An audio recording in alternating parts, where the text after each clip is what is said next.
Salut, bienvenue à tous et bienvenue sur la chaîne de la meilleure cyclosportive de votre vie. Je suis aujourd'hui avec Thomas en ce début d'année.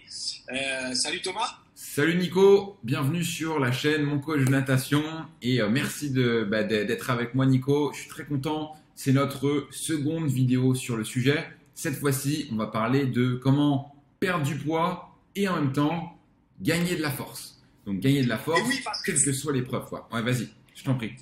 Souvent, Thomas, c'est une question qui nous est posée chez les cyclistes, d'accord, mais chez les nageurs aussi. Quand on perd du poids, on a tendance à perdre de la force. Alors en cyclisme, ça veut dire perdre de la puissance, c'est très gênant.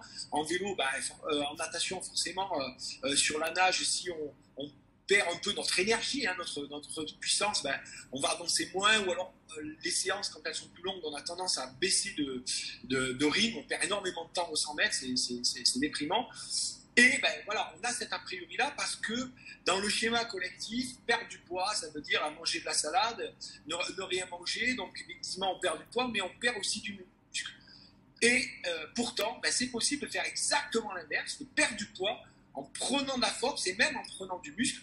Tom, est-ce que tu peux nous expliquer avec votre approche? Ouais, bien entendu. Alors, évidemment, si tu es déjà un sportif de haut niveau ou pour quelqu'un qui est déjà en dessous de 10% de masse grasse, cette perte du poids et en même temps gagner de la force, ça va être compliqué. Mais bien entendu, là, ceux à qui on s'adresse, c'est des personnes comme toi et moi, c'est des gens qui ont besoin de perdre du gras et en même temps qui ne veulent pas s'affamer. Et c'est ça le vrai problème, c'est que les méthodes, généralement, c'est on va perdre du poids en faisant du déficit calorique. Là, moi, ce que je veux partager ici, c'est que le plus important pour perdre du poids, c'est de construire du muscle.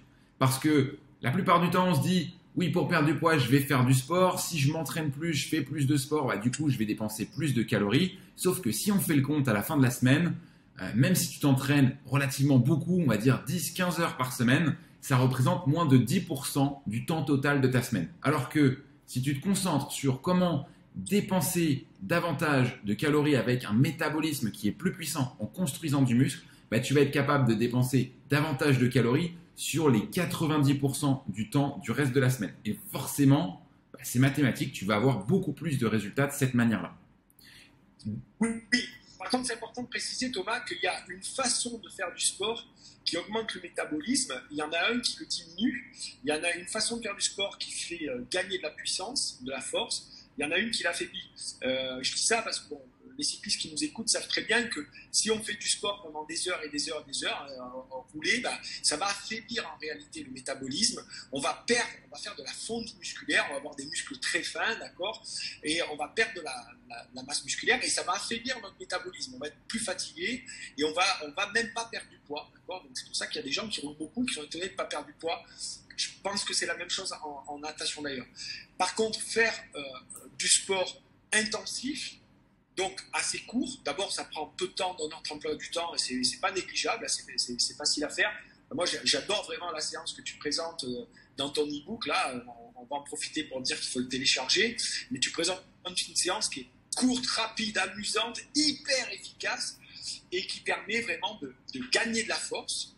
Et puis le deuxième aspect en dehors du sport, c'est évidemment quand dans son alimentation on va coupler un apport en protéines avec des séances de sport toniques, d'accord, eh bien on va perdre du poids parce que consommer des protéines, ça fait perdre du poids et faire du sport de force, ça fait perdre du poids. Ouais, bien entendu, c'est complètement cohérent. C'est-à-dire qu'on est en capacité de se renforcer, se muscler à condition qu'on fasse des exercices sur lesquels il y a de l'intensité et sur lesquels musculairement ça va être intense. Donc ça peut être sous forme de musculation traditionnelle, ça peut être sous forme de HIIT, c'est ce qu'on vous partage dans le e-book que vous pouvez télécharger en dessous. Pour ceux qui l'ont déjà téléchargé, vous allez recevoir la vidéo très prochainement. Et vraiment, ce qui est important de retenir ici, c'est que en se musclant, ça devient beaucoup plus facile d'être plus sec. Il n'y a qu'à regarder, les sportifs, par exemple, si on prend les nageurs, les sprinteurs, ils sont tous très taillés. Si on prend les nageurs en eau libre, il y en a qui sont plus gras que d'autres parce que ce n'est pas le même type d'effort. Et que le fait de nager longtemps, répéter des efforts très longtemps, versus les sprinteurs qui font beaucoup de renforcement musculaire, eux, ils ont un métabolisme qui carbure. Ce qui est important aussi de comprendre, c'est la notion de de choquer l'organisme en faisant des changements. C'est-à-dire que ce soit les nageurs, les triathlètes, les cyclistes, on a tendance à nager long, à faire de l'intensité tout le temps. Là, on est pendant l'hiver, à la reprise, à la fin des fêtes, etc.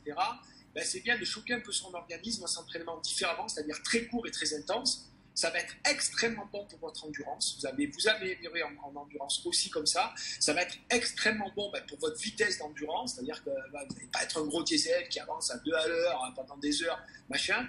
Et ça va être extrêmement bon pour votre métabolisme et donc perdre du poids.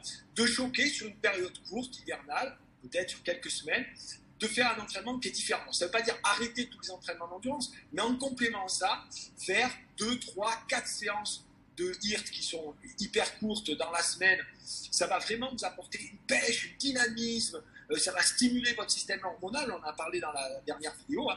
Ce sont des efforts qui stimulent énormément vos glandes surrénales, votre testostérone, et donc vraiment vous allez choper la caisse, et donc perdre du poids, ça passe significatif de perte d'énergie, perte de force, etc. Donc au contraire de gagner de la patate.